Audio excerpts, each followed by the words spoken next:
Ladies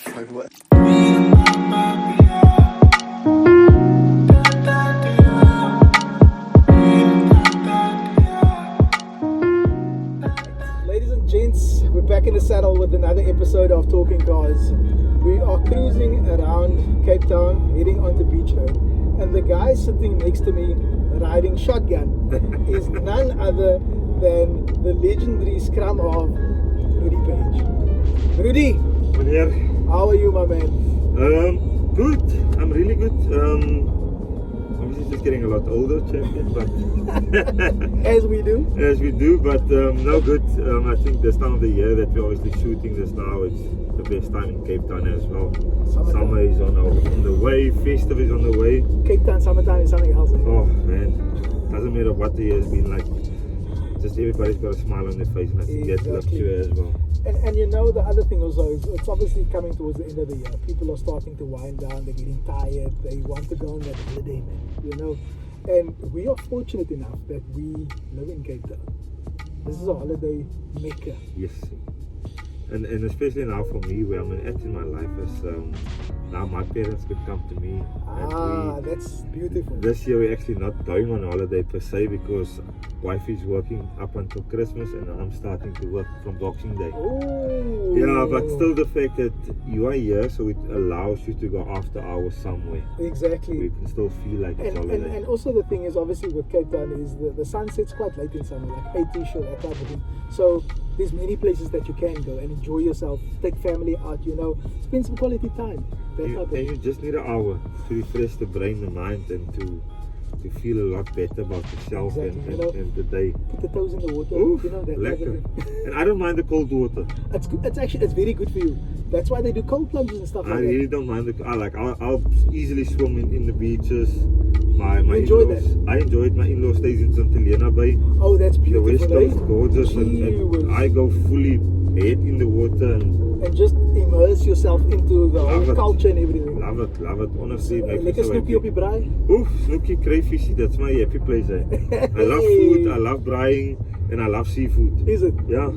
So like a lekker seafood potjie, that type of thing? Nice. I make I love cooking. Is it? For a random fact, love cooking, so I make a seafood Nando's pasta. Seafood Nando's pasta. So I put in chakalaka, 2 cans of chakalaka in the potjie with cream, Nando's sauce, pasta cooking on the side, and I chuck in a bit of seafood, crayfish if I can get hold of it. That sounds too good to be true. 15 minutes done, heaven. Yeah, look, that's the thing with seafood and that, it doesn't take long. Heaven.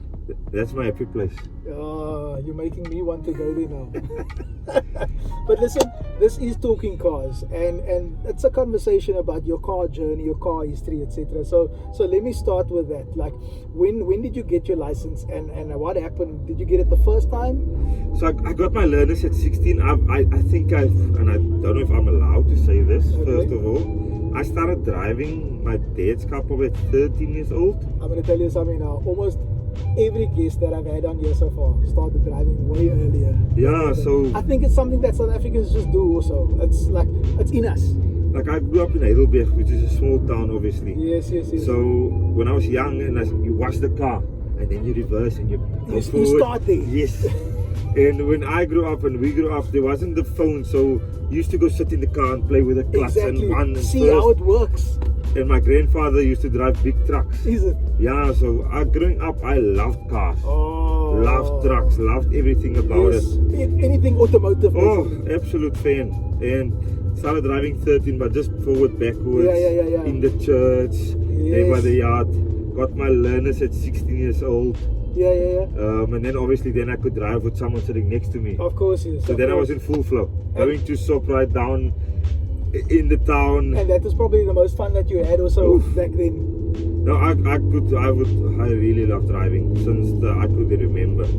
16, I started driving properly, obviously. Yeah. Then I could drive to my friends back and forth, pick up stuff from my parents. And what was the first car that you drove on? My dad had a Toyota Corolla. Oh, lovely. Yeah. Most reliable car in South Africa. I think it was a 1300 Toyota Corolla. Yes. Maroon color, and that is what I started driving when I was young. That's amazing, man. And tell me something, was there any interesting stories that happened to you? Because I know from me personally, right, I also started like exploring cars at 13, that type of thing, and I had an accident. I wanted to pull my mom's car out of the garage, my friend and I, right? Yes. But now you don't have experience about the cars in gear and the clutch and that type of thing, right? And I put the car in reverse, not knowing that the car was in gear, right? Daar slaat ek die kar aan en die kar spring agtertoe. But it jumped to the back so far that my friend's door was slightly open and it hit the pillar, and the passenger side door went right around. Yes, see. Look, my story is probably, I was in a lot of trouble for this one. So we were 18 years old, living in Johannesburg, and one of our people that were looking after us, the rugby players, their car was there. Okay. And they were away for the Sunday. And as young adults, or not young adults, young teenagers, the uncle's car was parked outside, and I was the only one that can drive. Oh, so and actually you were the one that got behind the wheel. And I also believe, I think I was the instigator of this plan. And we wanted to drive around the block, to show that we could. Of course. Didn't know the anti-hijacking system of the car. Had no clue about the anti-hijacking system. Was there a button that you needed to press somewhere? Got in the car, I reversed, windows down, me and the boys were driving down. Lekker. Anti-hijacking system went off and the car locked. Oh. We could not move the car, nothing. And now and obviously you're panicking. We are panicking. What's happening here now? Now we tried to obviously push the car back to the house, nothing. And we had to wait outside for the uncle to come back, and now we had to deliver that story to him. What was his reaction? Obviously very disappointed and angry with us. And he phoned our parents, and my dad was a teacher first and then became a pastor, so he studied theology after teaching. Yes. So obviously I got the whole speech about responsibility, all of these decision things. making. Yes. So that is my car story. Yes. Anti-hijacking system, obviously embarrassing me, and that I was in the dog box for a long time. At least he didn't phone the police to say that his car was stolen. Luckily not, and very privileged for me. The uncle, after a few weeks, he found it funny, and knowing my personality, that I'm a chancer, and I like to take risks. Yes. So luckily for us, we didn't do any damage to the car. The car was in one thingy. It was just the system went off. That's the basically system, it, and a few privileges got taken away. For how long? It was about 2 weeks. Okay. Yeah, 2 That's weeks. not too bad. It wasn't too bad. Yeah. But to me personally also, in that regard, if you are a boy, then if you didn't take chances like that and stuff like that, then did you really have a childhood almost? Did you live? You know what I'm saying? Like climbing trees and falling. driving a BMX. Yes, exactly. And stopping the wheel with your foot. You know? Or driving with you used to put in the tire. Yes, in the back like a motorbike. And then it sounds like a motorbike. That's my childhood. Exactly, mine also. Weirdly enough, I talk a lot, I apologize. No. Or the tire with the 2 sticks in it. Yes. And you and your friends are racing down the street. I mean, how good was that as a child? That's simply what you did. That is just what you did. So my thing is, right, obviously today's kids, they're on their phones, they're doing these. Why are they not outside enjoying physical activities? Look, if I take myself as a parent, and I'm probably a culprit as well. Yeah. Because we have protective instincts, and we're so scared of. Correct. So I'm probably one of the reasons why my kids are also not outside as they should be, as doing much as these they things. should be. Yeah. So I'm worried about them breaking their arms or 100%, or anything happening to them, basically. Yes. And now I see the stories when we're in the car in bed with what I used to do. Yes. But as a parent, I'm restricting them to have these types of, and do the things that you did when you were younger. Yes, 100%. And like, what was your first car that you bought yourself? The first car I didn't want a 21st, so I asked my parents to get me something. So they got me a Renault Clio at the time, 16 Velf. I'll never forget it. So your first car was a French car? French car. Never knew what problems it will give me. I was gonna say that. But I wanted the car so badly, and they got me a second-hand car in George. I will never forget it. They bought me a 16 Velf. Yeah. I think it was a twin turbo Renault Clio. The key had sellotape on it. But it had everything that I wanted. Yes. Electric windows, air Air conditioning, conditioning, power steering. CD player, Yes, yes, MP3.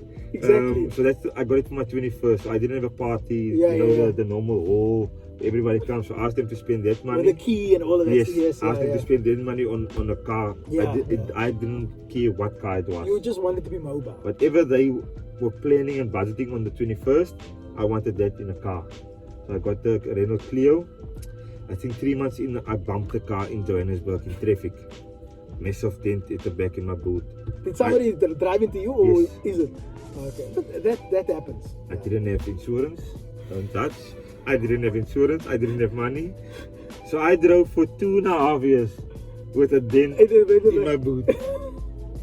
And it became obviously a great story with me and my friends that they used to make fun of it. When But also when is Denty picking us I up? was just about to say, with stuff like that happening, right? It's almost like it's like you know your car then. Like you can find your car easier because you know there's a little dent. And other people couldn't close the boot. I knew exactly how to with close angle the boot. maneuver. Yes.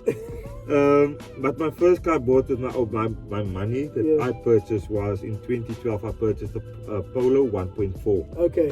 Yeah. And you still have that? Oh well, it's in the family. It's still in the still. family. That's It's amazing. got over I love that. 300,000 Ks on the clock.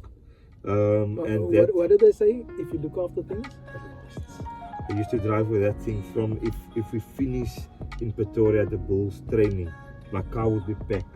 I'd drive by myself from Pretoria straight home to Heidelberg or Oudtshoorn in one night. Like I love driving. I used to just stop for 10-15 minutes in Bloemfontein, refill it, And then, drive straight through. but now this is the thing, and this is why I also asked you to come on the show, because I had a feeling that you enjoyed the journey, you enjoyed driving, and I feel like we do so much of that on the road these days. You spend so much time in a car. Oh. You must enjoy it. You must enjoy what you drive also. And off air we had a little conversation about a certain Golf R that you purchased. Tell us about that. What was that experience like? Let me give you the full story. Oh, okay. So I woke up on my birthday and I've always wanted a high performance car. Okay. I Understandable. always Yeah. loved speed and I always loved the sound that Yes, a engine makes. And I woke up 2016 on my birthday. Yeah, And I told you off air, I never buy myself my stuff. of course, yeah. Whether Put it's other a- people first then. Yes, Yeah. whether it's a jean, a perfume, Small stuff. I struggle to buy myself stuff.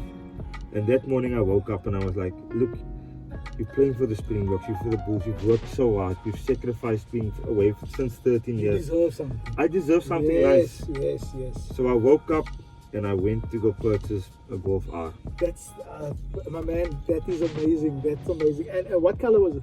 It was a white, I always drive white cars, I don't know why. White car, oh, It's a clean look. clean look. That thing just sitting in the car, just thinking back.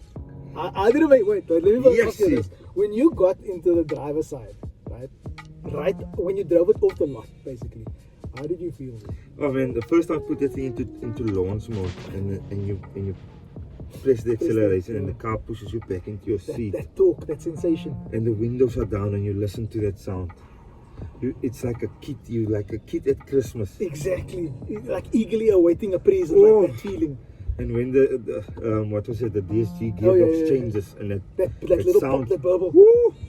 Wanneer is happiness. I promise you, it's happiness. It's like a little slice of heaven, I call it. Absolutely. And you can't equate that to anything else because it's unlike anything else. And I had a little piece, and I think it was like 800 meters before I got to my complex, my favorite piece. So driving from practice or driving home Or from let's say I the game, leave whatever. home on my way to Yes, practice, yes. I come out of the gates and at 800 and I just quickly, know it's coming. woo, and it sits and then it slow down before I get to the stop street. It was fun. It was fun.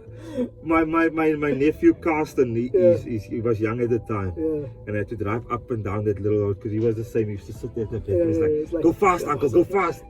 And he wanted to listen to the sound. But I had the car for 2 years, and absolute breeze. So here's another question then. So you had that Golf R for 2 years. Would you buy another Golf R? Yes. Yeah.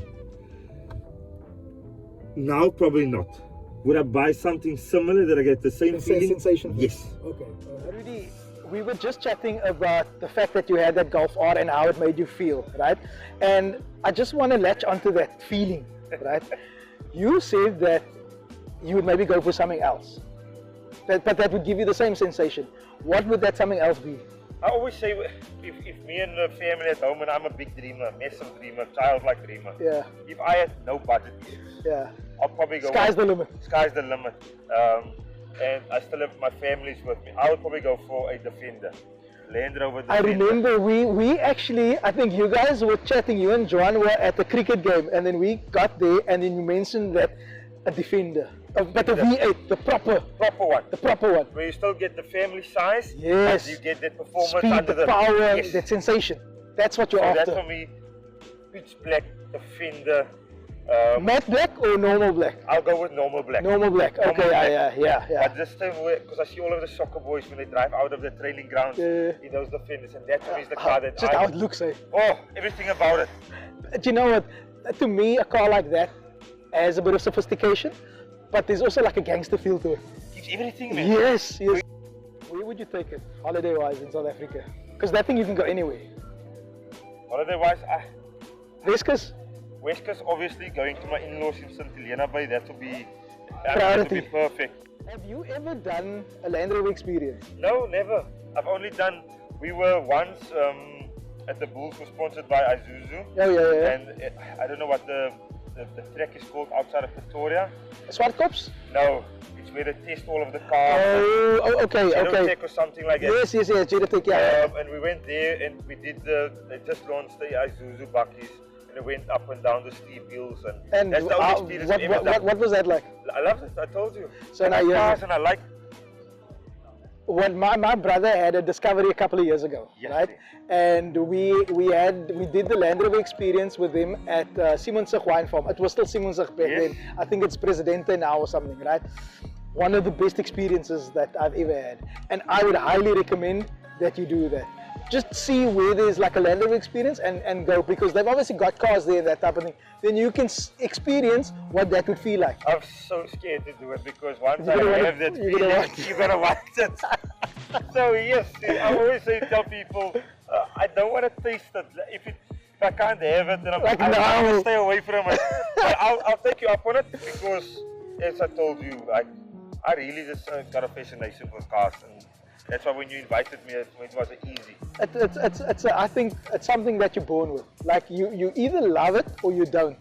And if you love it, then it's fascination of all cars. Anything automotive, speed, the sound, how it makes you feel, that visceral effect.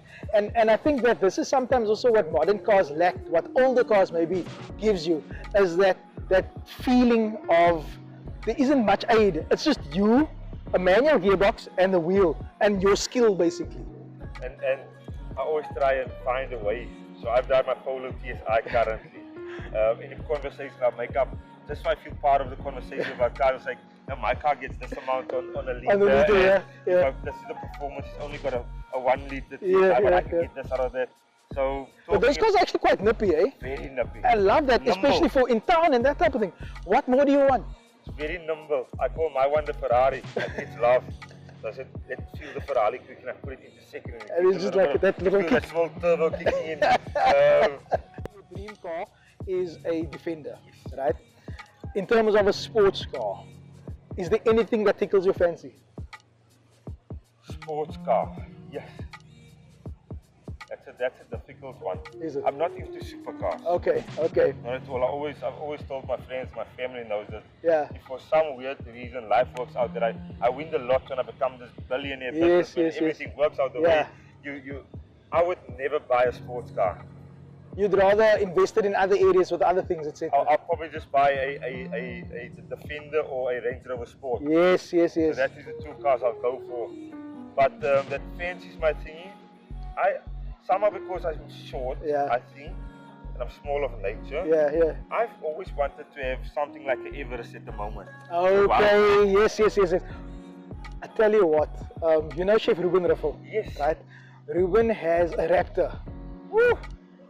That thing, it's obviously it's a turbocharged V6, right?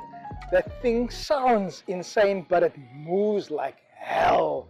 Something like that would be insane, especially in South Africa, that because it gives you the comfort of being a double cab for the family, Yes. but also the bucky pot, so you can carry stuff. So that's why I always said, Best of both worlds. Best of both worlds. So if I could choose now and my budget allows it, Yeah. I'll go for the Wild Track Everest V6. Yeah. Or obviously just the normal bucky. Yes. Or I'll go for something really nice in the Hilux form, because I like the new Hilux that they're launching next year. Very nice, very nice, very nice. Very good feeling on the eye. So those probably. And also it's Toyota in South Africa.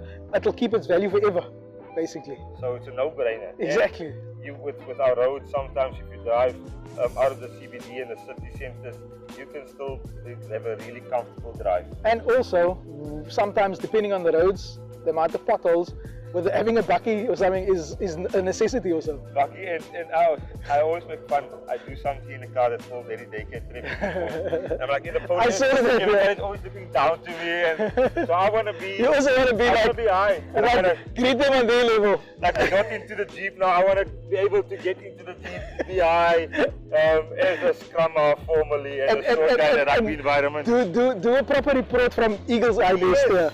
So I've always been looking up to everyone from a height perspective in the rugby circles. So hopefully the car can elevate me where I can look people straight in the face. Rudy, my man, this was amazing. Thank you so much for coming on. And I think next time you're gonna drive. Please.